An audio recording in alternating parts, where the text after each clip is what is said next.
Ironically, it was titled after a romantic play he had written during London's centennial 4 decades earlier. The face of London has changed, almost beyond recognition. Buildings that have benignly observed the passing scene for 50, 75, or 100 years are being gobbled up by the developers' bulldozers, or starched, prettified, and gentrified like aging harlots. A kind of unstructured frenzy has seized upon the business community. None of them seem to know where they're going. That's probably because they don't know where they've been. We are in danger of becoming alienated, not only from our past, but from one another. It has been discovered that high-rise apartment buildings do not breed neighborhoods. Quite the contrary. Walls separate people more than lawns. London, Canada, is a proud city. It has been a beautiful city.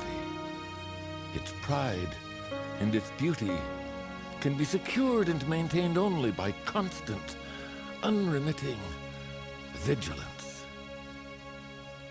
Orlo Miller.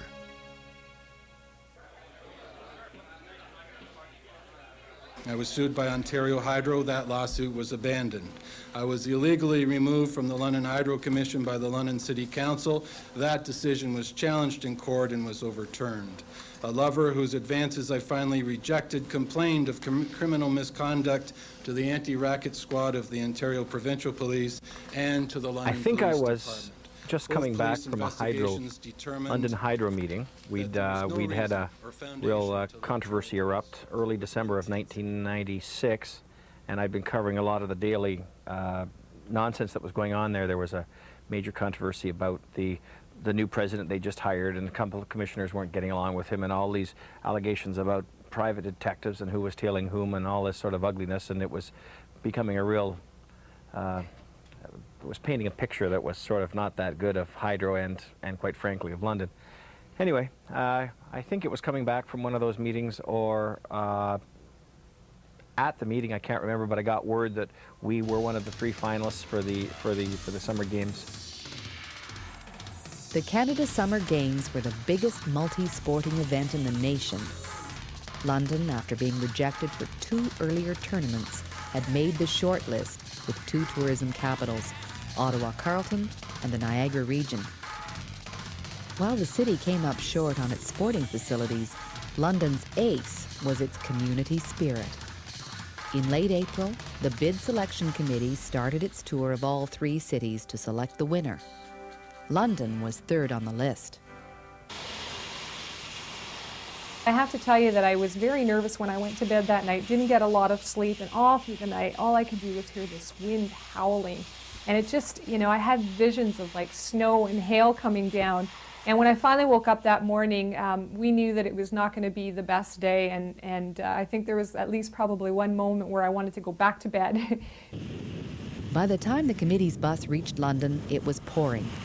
Despite the weather, Londoners stood by the roads, cheering the motorcade as it passed. It was like really rainy and yucky. We were yelling at the windows at everybody on the street. It was really fun. I was screaming, I lost my voice. It was just phenomenal. Everywhere they turned, there were just hundreds and hundreds of people lining streets and wrapped in plastic bags with their little Canadian flags. And you know, kids had been making posters and signs, and you know, the weather's just, rain's just dripping on them and all the paint's coming off.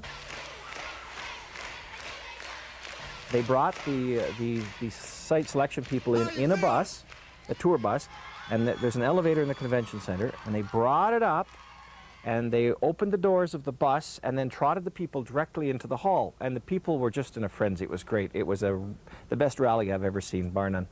And the wall of sound was greeting these people, and the selection team walked in, and their jaws were open and their eyes were like this, and they just couldn't believe what they were seeing.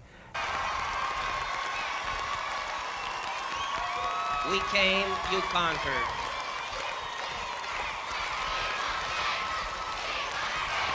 We know you do. It's just one of those feelings that you never forget. It's really hard to describe in words, but you just never forget it. It's like the best moment of my life. I can't describe it even. It's just an amazing feeling. It really was. A month later, the 2001 Summer Games were awarded to London. There's Buckminster Fuller on stage at South Secondary School, and I think he'd done kind of a quick study of London. And he said, you know what occurs to me about you folks is you are so kind of stuck here between Toronto and Detroit. You've got these kind of two major cultural centers there and there, but you're a good distance away from both of them. In effect, you are too far to drive, and you're too close to fly. And the implications of this are that this will leave you to your own devices. You're far enough away that you're not going to be absolutely crushed by what they're doing. You're not going to be kind of so caught up in their scenes that you won't bother to cultivate one of your own. And this is probably the ideal sort of geographical situation you could ask for.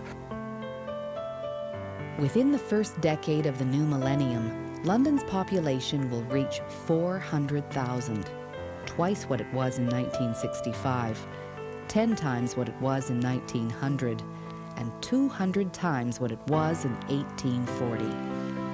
In many ways, this growth has improved on the city's past. Despite massive development, Londoners are more protective of their environment than ever. Recent construction of bike paths along the Thames River took place on land that was once earmarked for a high-speed expressway. After decades of neglect, the Thames River is cleaner today than it was 50 years ago. After 2 decades of focusing on suburban growth, civic leaders are more concerned than ever about reviving downtown London. 44 years after electing the first woman councillor, Londoners sent women to the top 2 jobs at City Hall. Despite the domination of Toronto in provincial politics, 2 London men have sat in the Premier's chair since 1961. Events like Panorama continue to broaden the city's cultural mix in ways that Victoria Day picnics never did. London, the 10th largest city in Canada, is still a small town at heart, a fact that has always appealed to its citizens, old and new. Shortly before his death in 1977, Guy Lombardo was asked if he would ever retire from the band business and move back to London. "No, I honestly can't say that I would," said Lombardo, "but I'd always be happy to visit for the memories."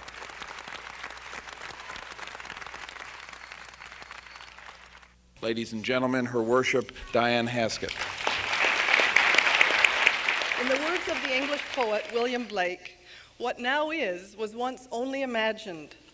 This announcement today teaches us all in the London region not to be afraid to dream and not to be afraid to pursue our dreams. The motto of London is work and perseverance. If we work hard and persevere, and Providence shines down on us, there is nothing we cannot achieve together. Merci beaucoup. Thank you very much. Thank you.